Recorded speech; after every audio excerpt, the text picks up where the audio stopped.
Hello guys, welcome back to my channel. இன்றைக்கி நம்ம என்ன வீடியோ பார்க்க போகிறோம் அப்படின்னு பார்த்தீங்கன்னா, த அகஸ்டியன் ஏஜ் அப்படிங்கிற ஒரு ஏஜோட டீட்டெயில்டான சம்மரி தான் வந்து தமிழில் பார்க்க போகிறோம். இந்த சம்மரி பார்க்குறதுக்கு முன்னாடி நம்ம சேனல் இது வரைக்கும் சப்ஸ்கிரைப் பண்ணாதவங்க மறக்காமல் சப்ஸ்கிரைப் பண்ணிக்கோங்க. அண்ட் பக்கத்தில் உள்ள பெல் ஐக்கனையும் கிளிக் பண்ணிக்கோங்க.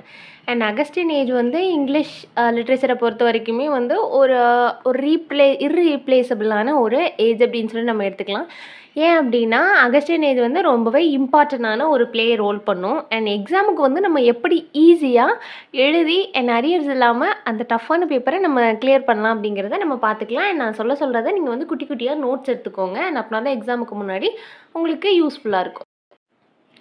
இங்கிலீஷ் லிட்ரேச்சரை பொறுத்த வரைக்கும் அகஸ்டியன் ஏஜோட பீரியட் என்னன்னு பார்த்தீங்க அப்படின்னா, late 17th செஞ்சுரியிலேருந்து mid 18th century வரைக்கும் சொல்கிறாங்க. அதாவது இப்போ அகஸ்டியன் ஏஜை பற்றி உங்களுக்கு கொஸ்டின் கேட்டிருந்தாங்கனாலே கண்டிப்பாக நீங்கள் வந்து இதை ஃபஸ்ட்டு பாயிண்ட்டாக வந்து எடுத்துக்கலாம். அண்ட் அதோட டேட் அதோட டேட் என்னன்னு சொல்கிறாங்க பார்த்தீங்க அப்படின்னா 1700 to 1740s வரைக்குமே வந்து சொல்கிறாங்க. அந்த பீரியட் வந்து எப்போ முடியுது அப்படின்னா, டெத் ஆஃப் அலெக்சாண்டர் போப்போட டெத்துக்கு அப்புறம் தான் வந்து இந்த பீரியட் முடியுதுன்னு சொல்கிறாங்க. 1744 அண்ட் ஜொனத்தன் ஸ்விஃப்ட் 1745 இவங்க 2 பேர் இறக்கும்போது தான் வந்து அந்த பீரியட் வந்து ஃபுல்லாக வந்து கம்ப்ளீட்டாக முடியுது அப்படின்னு சொல்கிறாங்க. யாரெல்லாம் Alexander Pope and Jonathan Swift 2 பேருமே அடுத்தடுத்த வருஷம் வந்து இறந்துருக்காங்க.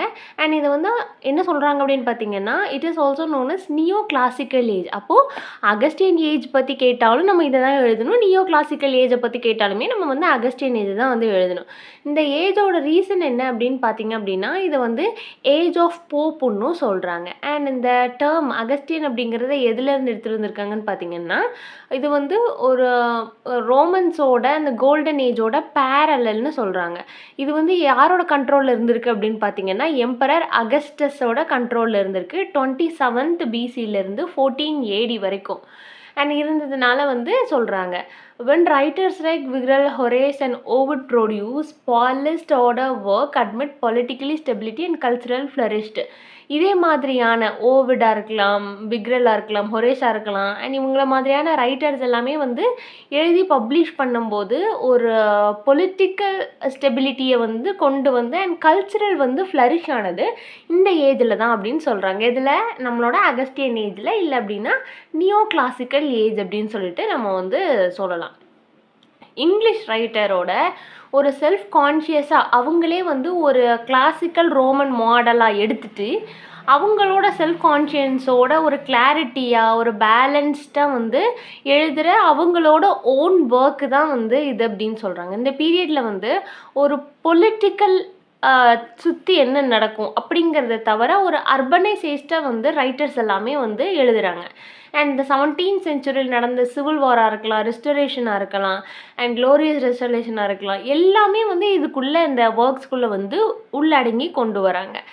அண்ட் குயின் ஆனியோட ஸ்டெபிலிட்டியோட வந்து இது வந்து நடந்துகிட்ருக்கு 1702லேருந்து 1714 வரைக்கும். அண்ட் ஏர்லியராக வந்து இதை வந்து என்ன சொல்கிறாங்க அப்படின்னு பார்த்தீங்கன்னா, it was shaped by enlightenment ideals empiricism. இதெல்லாம் வந்து என்லைட்மெண்ட் ஐடல்ஸ் எப்பியரிசம் மூலயமா வந்து ஸ்டெபிலிட்டியாக ஆனது, ஒரு ஷேப் பண்ணப்பட்டது அப்படின்னு சொல்கிறாங்க. ஒரு மிடில் கிளாஸ் இருக்குது இல்லையா, the rise of middle class எல்லாமே வந்து கொஞ்சம் அப்படியே ரைஸ் ஆகிறாங்க. அவங்க நிலமையிலேருந்து கொஞ்சம் மாற்றி கொஞ்சம் எக்கனாமிக்கல் க்ரோத் இருக்காங்க, ஒரு எக்கனாமிக்கல் க்ரோத்து பார்க்குறாங்க. அண்ட் ஒரு பிரிண்ட் கல்ச்சர் வந்து எக்ஸ்பேன்ஷன் ஆகுது. அப்போ தான் வந்து அந்த நியூஸ் பேப்பர், அந்த பீரியாடிக்கல், காஃபி ஹவுஸ் டிஸ்கஷன் இது எல்லாமே என்ன ஆகுது அப்படின்னு பார்த்தீங்க அப்படின்னா, நியூஸ் பேப்பரை வந்து பிரிண்ட் பண்ணுறது, இந்த பீரியாடிக்கல்ஸ் அப்படின்னா இந்த வார இதழ் மாத இதழ்னு சொல்லுவாங்கள்ல அது. அப்புறம் அந்த காஃபி ஹவுஸ் டிஸ்கஷன் வேறு ஒன்றுமே இல்லை, சின்ன கஃபேல உட்காந்து எல்லாருமே குரூப்பாக உட்காந்து பேசுகிறதெல்லாம் இந்த அகஸ்டியன் ஏஜில் தான் வந்து என்ன ஆகுது அப்படின்னு பார்த்தீங்கன்னா ஃப்ளரிஷ் ஆகுதுன்னு சொல்கிறாங்க. இதோட ஹிஸ்டாரிக்கல் கான்டெக்ஸ்ட் என்னென்னா, இங்கிலாந்து வந்து ஒரு பயங்கரமான க்ரோயிங் ப்ராஸ்பெரிட்டியை வந்து கெயின் பண்ணுது அண்ட் ஒரு அர்பனைசேஷனுக்குள்ளே வர்றாங்க. அண்ட் மிடில் கிளாஸ் மர்ச்சன்ட்ஸ் எல்லாமே வந்து ஒரு க்ரோத் இருக்குது, ஷாப்கீப்பர்ஸ்க்கு ஒரு க்ரோத் இருக்குது. அதாவது மிடில் கிளாஸ் பீப்புளெலாம் வந்து கொஞ்சமாக அவங்களோட எக்கனாமிக்கலில் வந்து க்ரோத் இருக்குது, அவங்க ப்ரொஃபஷ்னலில் வந்து ஒரு க்ரோத் இருக்குது. அண்ட் நிறைய கீ ரீடர்ஸ் எல்லாமே வந்து அப்புறம் பேட்ரன் ஆஃப் லிட்ரேச்சர் இவங்க எல்லாமே வந்து ஒரு நெக்ஸ்ட் அப்டேட்டுக்குள்ளே வந்து கொண்டு வராங்க. அண்ட் நெக்ஸ்ட்டு பார்த்தீங்க அப்படின்னா பொலிட்டிக்கல் பார்ட்டிஸை பற்றி நிறைய ரைட்டிங்ஸ் வந்து உள்ளே வருது. அண்ட் நிறையா சட்டாரிக்கல் வந்து இது பண்ணுறாங்க. இந்த எராவோட முக்கியமான ரீசன் என்ன அப்படின்னா ஒரு எமோஷன், பேஷன், அப்புறம் ஒரு இண்டிவிஜுவல்னஸ் எல்லாமே இன்ஃப்ளூயன்ஸ் பண்ணி அந்த ரைட்டருக்கு என்ன தோணுதோ அவங்களோடதையுமே வந்து கன்சிடர் பண்ணி வந்து எழுதின ஒரு period. Philosopher like John login, அப்புறம் அந்த சயின்ஸு எம்பிரின்ஸ் அட்வான்ஸ்டு இது எல்லாமே வந்து என்ன பண்ணுறாங்க அப்படின்னா கொஞ்சம் கொஞ்சமாக வந்து கொண்டு வராங்க. இந்த பியூரிட்டன்ஸ் வந்து கடவுள் மட்டும்தான், நோ என்ஜாய்மெண்ட்டுன்னு சொல்லுவாங்கல்ல, அந்த இதிலேருந்து கொஞ்சமாக வந்து அவங்க வந்து என்ன பண்ணுறாங்க அப்படின்னா மாறி வராங்க.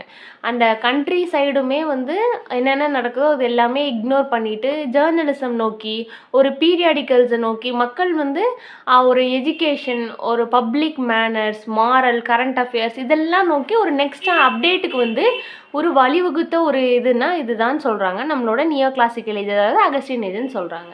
அண்ட் இதோட முக்கியமான கேரக்டரிஸ்டிக் என்னென்னா நியோ கிளாசிசம் இந்த ஹெட்டிங்ஸ் எல்லாம் வந்து இந்த சைட் ஹெட்டிங்ஸை நீங்கள் குட்டி குட்டியாக நோட் பண்ணிக்கோங்க. நியோ கிளாசிசம்னு எடுத்துக்கிட்டிங்க அப்படின்னா ஒரு கிளாசிக்கலான ரூல்ஸ், ஒரு ஃபார்ம்ஸ், அந்த இது ஒரு கிளாரிட்டியாக பேலன்ஸ்டாக இப்படி தான் இருக்கணும் அப்படிங்கிற ரொம்ப எலகன்ஸாக வந்து எல்லாத்துக்குமே புரிகிற மாதிரி ஒரு ஏன்ஷியன்ட் மாடலை வந்து ஓவர் கம் பண்ணி ஒரு ஒரிஜினாலிட்டியை கொண்டு வந்திருக்காங்க. ஏஜ் ஆஃப் ப்ரோஸ் அண்ட் ரீசன்னு சொல்லலாம். இது வந்து பொயட்ரியை தாண்டி ப்ரோசிக் அப்படிங்கிற ஒரு ப்ரோஸ் அப்படிங்கிற ஒரு எஸ்ஸே டைப்பாக இருக்கலாம், ஒரு ப்ரோசஸை வந்து கொண்டு வருது. அண்ட் நிறைய நாவல்ஸ் வந்து உருவாக்குறாங்க. மேத்யூ அர்னால்டை வந்து என்ன சொல்கிறாங்க அப்படின்னு பார்த்தீங்கன்னா 8th century and age of ப்ரோஸ்ன்னு சொல்கிறாங்க.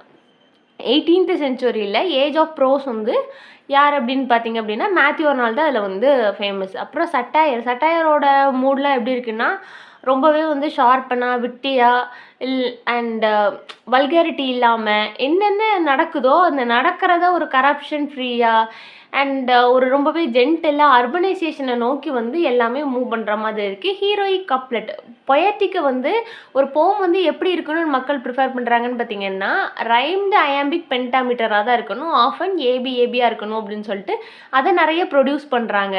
ஒரு க்ளோஸ்டு ஃபார்மாக ரொம்பவே வந்து கிராமட்டிக்கல் உள்ளதாக ஒரு ஸ்டைலிஷாக இப்படி தான் இருக்கணும், ஒரு சட்டாரிக்கல் மெத்தட். அதில் வந்து ஒரு மாரல் எப்படி இருந்ததுன்னு பார்த்தீங்கன்னா ஒரு கமாண்ட்ரியாக இருந்தது, கமெண்ட் பண்ணுற அளவுக்கு வந்து அந்த மாரல் இருந்தது. அப்புறம் டிக்டேஷன்ஸ் அண்ட் ரியலிசம்னா நம்மளோட லிட்ரேச்சரை பொறுத்த வரைக்கும் பார்த்தீங்க அப்படின்னா ஒரு பியோரான ஒரு சர்ஃபேஸோட ஒரு அர்பன் லைஃப்பில் வந்து மக்கள் எந்த மாதிரியாக வாழணும், நேச்சரை ஓவர் கம் பண்ணி அண்ட் நேச்சரை அழிக்காமல் நேச்சரும் இருக்கும் அண்ட் அதில் வந்து ஒரு அர்பனைசேஷனோட ஒரு ஆர்டிஃபிஷியல் திங்கிங்கோட வந்து பொயட்ஸ் எல்லாமே வந்து எழுத ஆரம்பிக்கிறாங்க. நாவல்ஸ் வந்து நிறையா வந்து எழுத ஆரம்பிக்கிறாங்க. ஒரு மேஜரான இன்னோவேஷன் என்னென்னா ரியலிஸ்டிக்கை தாண்டி ஃபிக்ஷன் வந்து உள்ளே வருது. மிடில் கிளாஸ் பீப்புளும் வந்து நிறைய அட்வென்ச்சர்ஸ் அந்த சோஷியல் கிரிட்டிசிசம் வந்து லைக் பண்ண ஆரம்பிக்கிறாங்க, அதுவுமே வந்து உள்ளே வருது. அண்ட் இதெல்லாம் போக வந்து ஒரு மாக் ஹீரோயிக் டெக்னிக்ஸ் எல்லாம் வந்து கொண்டு வராங்க. ஹீரோ தான் வந்து மெயினான ஒரு நாவல்லையோ ஒரு ஒர்க்லையோ இருக்கணும் அப்படிங்கிறத தாண்டி ஒரு காமிக் எஃபெக்டை வச்சுமே வந்து சக்ஸஸ் பண்ணலாம் அப்படிங்கிறதெல்லாம் வந்து தாண்டி இந்த இதில் வந்து கொண்டு வராங்க. And major writers and works பார்த்தீங்க அப்படின்னா பொயட்ரியை பொறுத்த வரைக்கும் அது சட்டாயர், ஹீரோயிக் கப்லெட் அப்படின்னு சொல்லியாச்சு. அலெக்சாண்டர் போப், அதாவது அகஸ்டியன் ஏஜில் மேஜரான ரைட்டர்ஸ் யார் அப்படின்னு கொஞ்சம் பேரை பற்றி எழுதுங்க அப்படின்னு அவங்களா கொடுக்கல, நேம் வந்து மென்ஷன் பண்ணி கேட்பாங்க. அப்படி கேட்கல அப்படின்னா நீங்கள் வந்து இவங்க எழுதலாம். அலெக்சாண்டர் போப் இதில் வந்து யார் ரொம்ப இம்பார்ட்டண்டான உள்ள ஆட்களை பற்றி வந்து நம்ம வந்து இப்போ பார்க்கலாம். அலெக்சாண்டர் போப் அப்படின்னு சொல்லி போட்டுட்டு அவரோட ஏஜ் 1688 1744 வரைக்கும் இவர் தான் வந்து பயங்கரமான சென்ட்ரல் ஃபிகராக இருக்கார். பொயட் ஆஃப் த ஏஜ் அப்படின்னா அலெக்சாண்டர் போப் தான். நம்ம அகஸ்டின் ஏஜில் பொயட் ஆஃப் த ஏஜ் வந்து அலெக்சாண்டர் போப் தான். ஒரு நியோ கிளாசிக்கலான ஒரு பர்ஃபெக்ஷனான ஒரு சட்டாரிக்கலை வந்து கொண்டு வராரு. எஸ்ஏயில் மேக்ஸிமம் நிறைய கிரிட்டிசிசம் இருக்குது அண்ட் அவரோட ஒர்க்ஸ் எல்லாமே வந்து எப்படி இருக்குது அப்படின்னு பார்த்தீங்க அப்படின்னா அந்த கரண்ட்டாக ஒரு ட்ரெண்டை கொண்டு வர அளவுக்கு இருக்குது. த எஸ்ஸே ஆன் மேன் அதெல்லாம் வந்து எப்படின்னு பார்த்தீங்கன்னா ஒரு ஃபிலாசபிக்கல் போயம், அது என்ன நடக்குது அந்த இதில் வந்து என்ன நடக்குது அப்படிங்கிறத தாண்டி நிறையா வந்து ஒரு யூனிவர்ஸில் நடக்கிற விஷயங்களை பற்றி எழுதுறது அண்ட் ஒரு அர்பனைசேஷனை நோக்கி வந்து எழுதுறது அண்ட் டிரான்ஸ்லேஷன் ஆஃப் ஹோமர்ஸ் இல்லட்ஸ் ஹோமரோட இல்லட வந்து டிரான்ஸ்லேட் பண்ணுறாங்க, ஒடிசிஸோட மாரலைசேஷன் அண்ட் போப்பை பொறுத்த வரைக்கும் அர்பன்னா என்ன, விட்டின்னா என்ன அப்படிங்கிறதெல்லாம் நோக்கி வந்து எழுதுகிறாங்க. ஒரு எமோஷ்னல் டெப்த்துக்குள்ளே போய் வந்து கிரிட்டிசிசம் பண்ணி எழுதுகிறாங்க. நெக்ஸ்ட் யார் அப்படின்னு பார்த்தீங்க அப்படின்னா ஜான் ட்ரைடன் வந்து ஏர்லியராக சட்டாரிக்கல் ஒர்க்கை வந்து எதெல்லாம் எழுதுறாங்கன்னா மேக்ஃபெலினோன் இன்ஃப்ளூயன்ஸ்டு பை ஹீரோயிக் கப்லெட். அந்த ஏஜில் பார்த்தீங்க அப்படின்னா ஹீரோயிக் கப்லெட் வந்து பயங்கர ஃபேமஸ்ன்னு பார்த்தோம்ல, அந்த ஸ்டைலில் வந்து இது பண்ணுறாங்க. And John Gay, first Alexander Pope, John Dryden, அப்புறம் வந்து ஜான் கேயோட ஃபேமஸான ஒர்க்குன்னு பார்த்தீங்கன்னா the beggars opera, satirical ballads ஓப்ரான்னு சொல்கிறாங்க. The vanity of human wishes a later invention of Juvenal. And prose and satire, ப்ரோஸுக்கு யார் ஃபேமஸ்ன்னு பார்த்தீங்கன்னா ஜொனத்தன் ஸ்விஃப்ட். இதில் வந்து அவரோட ப்ரோஸ் சட்டாயர் எதை சொல்கிறாங்கன்னா, ஜொனத்தன் ஸ்விஃப்ட் வந்து 1667 1745 வரைக்கும் இருந்திருக்காரு. கலிவர்ஸ் ட்ராவல் ஒரு 4 புக்கு பயங்கர சூப்பராக இருக்கும். ஒரு ஹியூமன் நேச்சர் பாலிட்டிக்ஸ் எல்லாம் தாண்டி அது எப்படி இருக்கும் அப்படின்னு பார்த்தீங்கன்னா, அந்த ஒர்க் வந்து சில்ட்ரன்ஸ்க்குமே வந்து ரொம்பவே நல்லா பிடிக்கிற மாதிரியா, இது வரைக்குமே வந்து இல்லாத ஒரு ஒர்க்கை வந்து புதுசாக எழுதுகிற மாதிரி வந்து எழுதி கொண்டு வந்திருப்பார். அது வந்து 4 புக்ஸ் இருக்கும். 4மே வந்து வேறு கான்செப்டில் வந்து இருக்கும். அண்ட் வேறு டைமிங்க்கு வந்து நம்ம ட்ராவல் பண்ணுற மாதிரி வந்து இருக்கும். எ டேல் ஆஃப் டப், ஆனால் அது ஃபுல்லாகவே வந்து ஃபிக்ஷனல் ஒர்க் தான். கலிவர்ஸ் ட்ராவல் அப்படிங்கிறது வந்து ஒரு ஃபிக்ஷனல் ஒர்க் தான். அப்புறம் அந்த பேட்டில் ஆஃப் புக்ஸ், இது வந்து ancient versus modern. Tale of tub அப்படிங்கிறது religious and literature satire. And ancient tubs வந்து எப்படின்னு பார்த்தீங்க, பேட்டில் ஆஃப் புக்ஸ் வந்து ஒரு ஏன்ஷியன்ட் வெர்சஸ் மாடர்ன், ஏன்ஷியனுக்கும் மாடர்ன்ஸ்க்கும் என்ன மாதிரியானது அப்படிங்கிறத வந்து ரொம்பவே அழகாக கொண்டு வந்திருப்பார். இவரோட ஸ்டைல் என்னென்னு பார்த்தீங்கன்னா ரொம்ப விகாரஸாக, கிளியராக அண்ட் ஆஃபன் வந்து கொஞ்சம் சேவேஜாக இருக்கும்னு சொல்கிறாங்க. Joseph Addison and Richard Steve, இவங்க யார் அப்படின்னு பார்த்தீங்கன்னா பைனரோஸ் பீரியாடிக்கல் எஸ்ஏன்னா மந்த்லி வரலாம், வாரம் அந்த வார இதழ்கள்லாம் சொல்லுவாங்கள்ல, அதே மாதிரியானதெல்லாம் வந்து இவங்க தான் வந்து ஃபஸ்ட்டு கொண்டு வந்திருக்காங்க. த டேக்லர் அண்ட் த ஸ்பெக்டேட்டர், இது வந்து எதை ஆஃபர் பண்ணால் ரொம்ப பொலைட்டாக, மாரலாக, என்டர்டெய்னிங்காக இருக்கும். அண்ட் இந்த சொசைட்டியை வந்து கமெண்ட் பண்ணுற மாதிரி இருக்கும். அந்த ஒரு மேனர்ஸ், கல்ச்சர், அந்த மிடில் கிளாஸை வந்து நம்ம எப்படி இது பண்ணுறோட்டே, ஒரு மிடில் கிளாஸ் லைஃப் எப்படி இருக்குது அப்படிங்கிற மாதிரி கமெண்ட் பண்ணுற அளவுக்கு இருக்கும். அண்ட் இவங்களோட ஃபேமஸ் இருக்குன்னு பார்த்தீங்கன்னா சர் ராகர் டி கவர்லி அப்படிங்கிற பேப்பரில் தான் வந்து பப்ளிஷ் பண்ணியிருக்காங்க. டேனியல் டெஃபோ வந்து ஒரு ஏர்லியஸ்ட் நாவலிஸ்ட் அண்ட் ஜேர்னலிஸ்ட்னு சொல்கிறாங்க. ராபின்சன் க்ரூஸ், இவர் வந்து 1719 ஆஃபன் சீனஸ் ஃபஸ்ட்டு இங்கிலீஷ் நாவல்னால் வந்து ராபின்சன் க்ரூஸோ தான் வந்து ஃபஸ்ட்டு இங்கிலீஷ் நாவல். ஒரு ரியலிஸ்டிக்கான அட்வென்ச்சர், ஒரு இண்டிவிஜுவலால் எப்படி சர்வை ஆக முடியும், அவரை சுற்றி என்னென்ன ப்ராப்ளம் வருது அப்படிங்கிறத பொறுத்து தான் வந்து இந்த நாவல் இருக்கும். Moll Flanders and political pamphlets like the true born Englishmen, அதாவது இதை முக்கியமாக ஞாபகிச்சுக்கோங்க, மேபி ஒன் வேர்டில் கேட்கலாம். ராபின்சன் க்ரூஸோ தான் வந்து ஆஃபனாக என்ன சொல்கிறாங்கன்னா இங்கிலீஷோட ஃபஸ்ட்டு நாவல்னு சொல்கிறாங்க. அண்ட் நாவலுமே பயங்கர ரேப்பிடாக வந்து க்ரோத் ஆகுது. நாவல்ஸ் எல்லாமே நிறைய எழுத ஆரம்பிக்கிறாங்க, ஃபிக்ஷன் எல்லாம் மக்கள் ரீட் பண்ணுற ஆரம்பிக்கிறாங்க. Henry Field, Joseph Andrews and Tom Joyce, இவங்கெல்லாம் காமிக்கு, அந்த சோஷியல் சட்டாயரிக்கல் எல்லாம் வந்து இது பண்ணுறாங்க. பேம்லா அப்படிங்கிற ஒர்க் வந்து சாமுவல் ரிச்சர்ட்சனோட பேம்லா, ஒரு சொசைட்டியை கமெண்ட் பண்ணுற மாதிரி ஒரு விமனை சுற்றி வந்து இந்த கதை இருக்கும். அண்ட் இது ரொம்ப ஃபேமஸான ஒர்க்குன்னு சொல்கிறாங்க. அதர்ஸ் லைக் சாமுவல் ரிச்சர்ட்சனோட பேம்லா பயங்கர ஃபேமஸான ஒர்க் இப்போ சொன்ன மாதிரி. அண்ட் ட்ராமா பார்த்தீங்கன்னா ரொம்பவே ரொம்ப ஒரு லெஸ் வைப்ரண்ட்டாக தான் இருந்தது 1733 வரைக்கும். லைசன்சிங் ஆக்ட், நிறையா சென்சார்டான பொலிட்டிக்கல் கண்டென்ட் எல்லாம் வச்சு நிறைய கொண்டு வர ஆரம்பிக்கிறாங்க. அப்புறம் வந்து லேட்டராக வந்து அது வந்து சட்டாரிக்கலாக வந்து ஷிஃப்ட் ஆகுது, ரொம்ப சென்டிமெண்டல் காமெடியாக, மெலோ ட்ராமாவாக வந்து கொண்டு வராங்க. யாருன்னா John's Gray beggars opera stand out of satirical highlight. John's கிரேயோட பெக்கர்ஸ் ஓப்ரா வந்து ஒரு சட்டாரிக்கல் அவுட்ஸ்டாண்டிங்காக இருக்குதுன்னு சொல்கிறாங்க.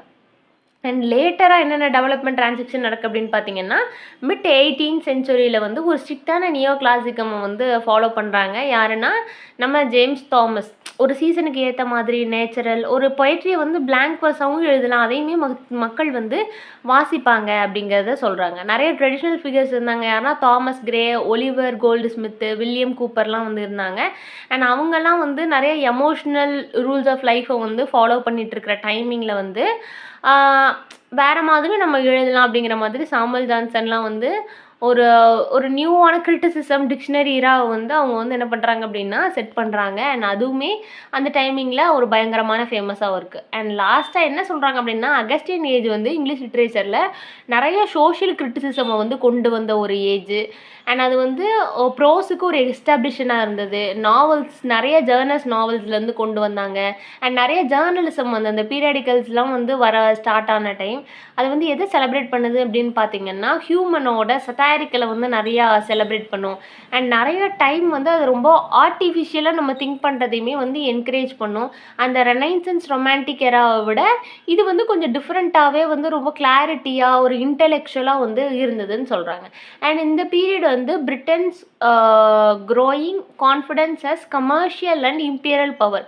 கமர்ஷியலாகவும் ஒரு இம்பீரியல் பவரும் வந்து பிரிட்டனுக்கு வந்து இந்த பீரியடில் தான் வந்து க்ரோத் ஆச்சு அப்படின்னு சொல்கிறாங்க. அண்ட் லிட்ரேச்சருமே வந்து என்னாச்சு அப்படின்னா ஒரு நல்ல ஒரு சிவில் டெவலப்மெண்ட் வந்து அங்கேயும் இருந்ததுன்னு சொல்கிறாங்க.